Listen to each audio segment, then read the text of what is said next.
ആകാശവാണി.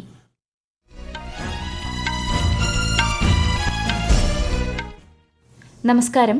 വാർത്തകൾ വായിക്കുന്നത് കൃഷ്ണ.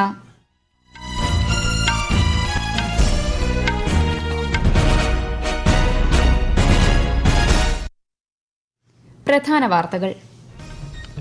കേരളത്തിന്റെ വികസന യാത്രയിലെ സുപ്രധാന മുഹൂർത്തത്തിന് സാക്ഷ്യം വഹിച്ച് വിഴിഞ്ഞം. തുറമുഖത്തെത്തിയ ആദ്യ മദർഷിപ്പിന് ഊഷ്മള സ്വീകരണം. വിഴിഞ്ഞം തുറമുഖത്തിന്റെ ട്രയൽ റണ്ണിനും തുടക്കമായി. കേരളത്തിന്റെ വികസന ചരിത്രത്തിലെ പ്രധാന ഏടാണിതെന്ന് മുഖ്യമന്ത്രി പിണറായി വിജയൻ. രാജ്യത്തെ സമുദ്രമേഖലയുടെ വികസനത്തിലെ നാഴികക്കല്ലായി വിഴിഞ്ഞം തുറമുഖം മാറുമെന്ന് കേന്ദ്രമന്ത്രി സർബാനന്ദ് സോനോവാൾ. വിരമിച്ച അഗ്നിവീർ സൈനികർക്ക് കേന്ദ്ര പോലീസ് സേനകളിൽ 10% സംവരണം ഏർപ്പെടുത്താൻ അനുമതി. മദ്യനയ അഴിമതിയുമായി ബന്ധപ്പെട്ട ഇഡി കേസിൽ ഡൽഹി മുഖ്യമന്ത്രി അരവിന്ദ് കെജ്രിവാളിന് സുപ്രീംകോടതി ഇടക്കാല ജാമ്യം അനുവദിച്ചു. നീറ്റ് ചോദ്യപേപ്പർ ചോർച്ചയുടെ സൂത്രധാരൻ സിബിഐ പിടിയിൽ. വാർത്തകൾ വിശദമായി. കേരളത്തിന്റെ വികസന യാത്രയിലെ അഭിമാന നേട്ടമായ വിഴിഞ്ഞം തുറമുഖത്തെത്തിയ ആദ്യ മദർഷിപ്പിന് മുഖ്യമന്ത്രി പിണറായി വിജയന്റെയും കേന്ദ്രമന്ത്രി സർബാനന്ദ് സോനോവാളിന്റെയും നേതൃത്വത്തിൽ ഊഷ്മളമായ സ്വീകരണം നൽകി. തുറമുഖത്തിന്റെ ട്രയൽ റണ്ണിന്റെ ഉദ്ഘാടനം മുഖ്യമന്ത്രി നിർവഹിച്ചു. രാജ്യത്തിന് അഭിമാനകരമായ മുഹൂർത്തമാണിതെന്ന് പറഞ്ഞ മുഖ്യമന്ത്രി മദർ പോർട്ട് എന്ന നിലയിൽ വിഴിഞ്ഞത്തെ സുസജ്ജമാക്കുമെന്നും വ്യക്തമാക്കി. തുറമുഖങ്ങൾ സാമ്പത്തിക വളർച്ചയുടെ ചാലകശക്തിയാണെന്നും വിഴിഞ്ഞം യാഥാർത്ഥ്യമായതോടെ കേരളത്തിന്റെ വികസന അധ്യായത്തിൽ പുതിയൊരു ഏടുകൂടി തുറന്നതായും മുഖ്യമന്ത്രി പറഞ്ഞു. 2028ഓടെ സമ്പൂർണ്ണ തുറമുഖമായി വിഴിഞ്ഞം മാറുമെന്നും മുഖ്യമന്ത്രി വ്യക്തമാക്കി. ദീർഘകാലത്തെ സ്വപ്നം യാഥാർത്ഥ്യമായി തീരുകയാണ്. ഇതിന് സഹായിച്ച, ഇതുമായി സഹകരിച്ച, ആവശ്യമായ പിന്തുണ നൽകിയ എല്ലാവർക്കും കേരളത്തിൻ്റെ കൃതജ്ഞത ആദ്യമായും രേഖപ്പെടുത്തട്ടെ. തുറമുഖങ്ങൾ സാമ്പത്തിക വളർച്ചയുടെ ഏറ്റവും വലിയ ചാലകശക്തിയാണ്. വിഴിഞ്ഞം യാഥാർത്ഥ്യമാകുമ്പോൾ നമ്മുടെ കേരളത്തിൻ്റെ വികസന അധ്യായത്തിലെ ഒരു പുതിയ ഏട് ആരംഭിക്കുകയാണ്. ലോകോത്തര നിലവാരത്തിലുള്ള തുറമുഖമായി വിഴിഞ്ഞത്തെ മാറ്റാൻ കേരള സർക്കാർ നൽകിയ പരിശ്രമങ്ങളെ ചടങ്ങിൽ മുഖ്യാതിഥിയായി പങ്കെടുത്ത കേന്ദ്രമന്ത്രി സർബാനന്ദ് സോനോവാൾ അഭിനന്ദിച്ചു. രാജ്യത്തെ സമുദ്രമേഖലയുടെ വികസനത്തിന് സുപ്രധാന നാഴികക്കല്ലായി വിഴിഞ്ഞം തുറമുഖം മാറുമെന്നും കേന്ദ്രമന്ത്രി വ്യക്തമാക്കി. രാജ്യത്ത് ലോകോത്തര നിലവാരമുള്ള തുറമുഖങ്ങൾ സൃഷ്ടിക്കുക എന്ന പ്രധാനമന്ത്രി നരേന്ദ്രമോദിയുടെ സ്വപ്നങ്ങളിലേക്കുള്ള മറ്റൊരു ചുവടുവയ്പ്പാണ് വിഴിഞ്ഞം എന്നും അദ്ദേഹം പറഞ്ഞു. At the very outset, I would like to congratulate the Government of Kerala for its initiative and leadership in setting up a new benchmark in the country's maritime sector by creating a new greenfield world-class port in the country. Vizhinjam Port is truly India's first deep-water international container transshipment terminal. This is a big step forward in the implementation of our Honorable Prime Minister Shri Narendra Modi's vision of creating world-class port infrastructure in the country. തുറമുഖ വകുപ്പ് മന്ത്രി VN. Vasavan, Adani group managing director Karan Adani തുടങ്ങിയവർ ചടങ്ങിൽ സന്നിഹിതരായിരുന്നു. ഇന്നലെ രാവിലെയാണ് San Fernando mothership വിഴിഞ്ഞത്ത് നങ്കൂരമിട്ടത്. Water salute നൽകിയാണ് കപ്പലിനെ വിഴിഞ്ഞത്തേക്ക് സ്വീകരിച്ചത്. വിഴിഞ്ഞം തുറമുഖത്തിന്റെ ട്രയൽ റൺ 2 മുതൽ 3 മാസം വരെ തുടരും. സെപ്റ്റംബർ, ഒക്ടോബർ മാസത്തോടെ തുറമുഖം കമ്മീഷൻ ചെയ്യും.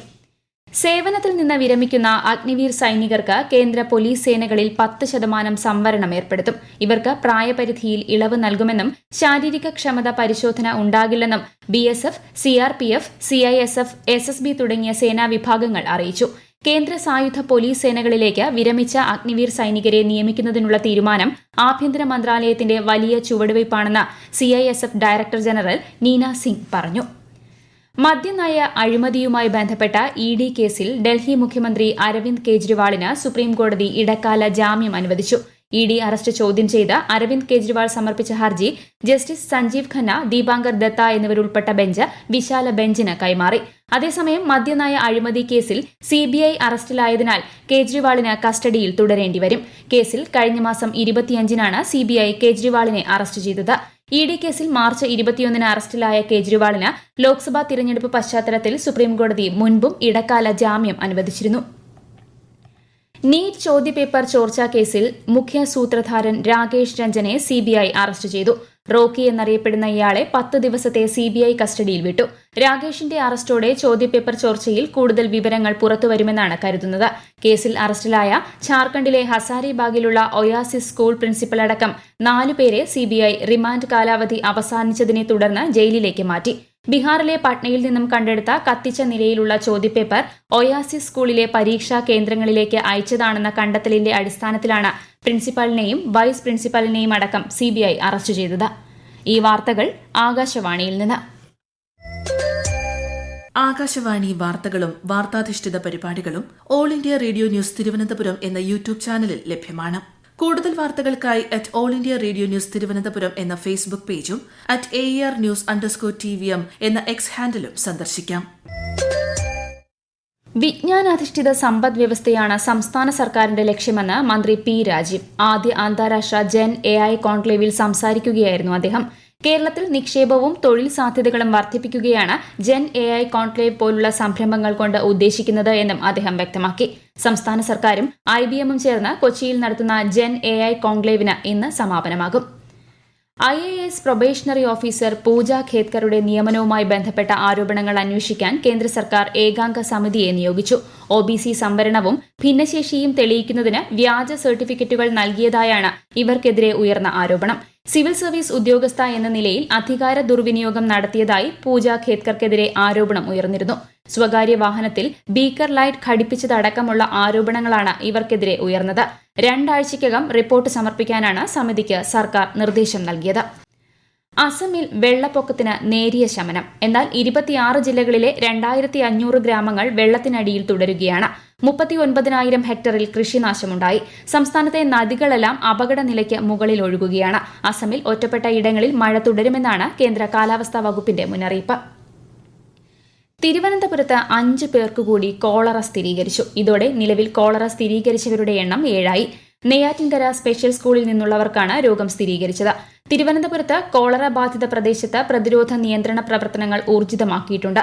രോഗത്തിന്റെ ഉറവിടം കണ്ടെത്താനായി വെള്ളം ഉൾപ്പെടെയുള്ള സാമ്പിളുകൾ പരിശോധനയ്ക്ക് അയച്ചിട്ടുണ്ട്. രോഗലക്ഷണങ്ങൾ കാണുന്നവരുടെ സാമ്പിളുകൾ എത്രയും വേഗം പരിശോധനയ്ക്ക് അയക്കാൻ മന്ത്രി വീണ ജോർജ് നിർദ്ദേശം നൽകിയിരുന്നു. രോഗലക്ഷണങ്ങളുള്ളവരെയും അവരുടെ സമ്പർക്ക പട്ടികയിലുള്ളവരെയും നിരന്തരമായി നിരീക്ഷിച്ചു വരികയാണ്. ഐരാണിമുട്ടം സാമൂഹിക ആരോഗ്യ കേന്ദ്രത്തിൽ ഐസൊലേഷൻ വാർഡ് പ്രവർത്തനം ആരംഭിച്ചിട്ടുണ്ട്. വിംബിൾഡൺ ടെന്നീസ് പുരുഷ സിംഗിൾസ് ആദ്യ സെമിയിൽ റഷ്യയുടെ ഡാനിയൽ മെദ്വദേവ് ഇന്ന് സ്പെയിനിന്റെ കാർലോസ് അൽക്കാരസിനെ നേരിടും. 2ാം സെമിഫൈനലിൽ ഇറ്റാലിയൻ താരം ലോറൻസോ മുസേറ്റി സെർബിയൻ താരം നൊവാക് ജോക്കോവിച്ചുമായി ഏറ്റുമുട്ടും. മറ്റന്നാളാണ് ഫൈനൽ മത്സരം. നാളെ നടക്കുന്ന വനിതാ സിംഗിൾസ് ഫൈനലിൽ ചെക്ക് റിപ്പബ്ലിക് താരം ബാർബറോ ക്രെച്ചിക്കോവ ഇറ്റലിയുടെ ജാസ്മിൻ പവോലിനിയെ നേരിടും. നേപ്പാളിലെ ചിത്വാൻ ജില്ലയിലെ സിമാൾട്ടൻ മേഖലയിലുണ്ടായ മണ്ണിടിച്ചിലിൽ 65 യാത്രക്കാരുമായി പോയ 2 ബസ്സുകൾ കാണാതായതായി റിപ്പോർട്ട്. ബസ്സുകൾ ത്രിശൂലി നദിയിലേക്ക് പതിച്ചാണ് അപകടമുണ്ടായത്. കാണാതായവരിൽ 7 പേർ ഇന്ത്യക്കാരാണ്.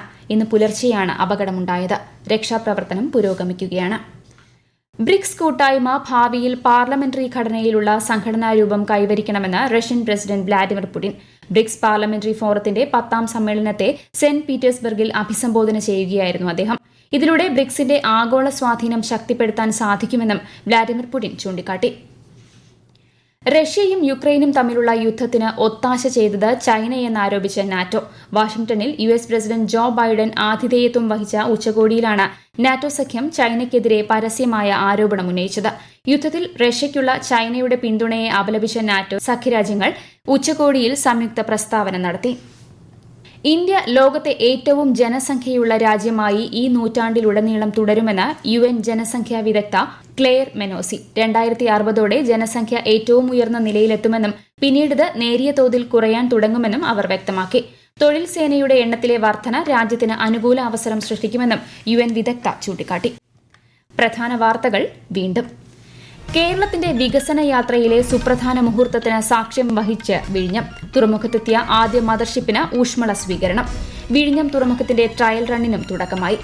കേരളത്തിന്റെ വികസന ചരിത്രത്തിലെ പ്രധാന ഏടാണിതെന്ന് മുഖ്യമന്ത്രി പിണറായി വിജയൻ.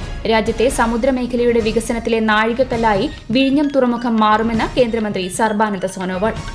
വിരമിച്ച അഗ്നിവീർ സൈനികർക്ക് കേന്ദ്ര പോലീസ് സേനകളിൽ 10% സംവരണം ഏർപ്പെടുത്താൻ അനുമതി. മദ്യനയ അഴിമതിയുമായി ബന്ധപ്പെട്ട ഇ ഡി കേസിൽ ഡൽഹി മുഖ്യമന്ത്രി അരവിന്ദ് കെജ്രിവാളിന് സുപ്രീംകോടതി ഇടക്കാല ജാമ്യം അനുവദിച്ചു. നീറ്റ് ചോദ്യപേപ്പർ ചോർച്ചയുടെ സൂത്രധാരൻ CBI പിടിയിൽ. വാർത്തകൾ കഴിഞ്ഞു. അടുത്ത വാർത്താ പ്രക്ഷേപണം വൈകുന്നേരം 6:30.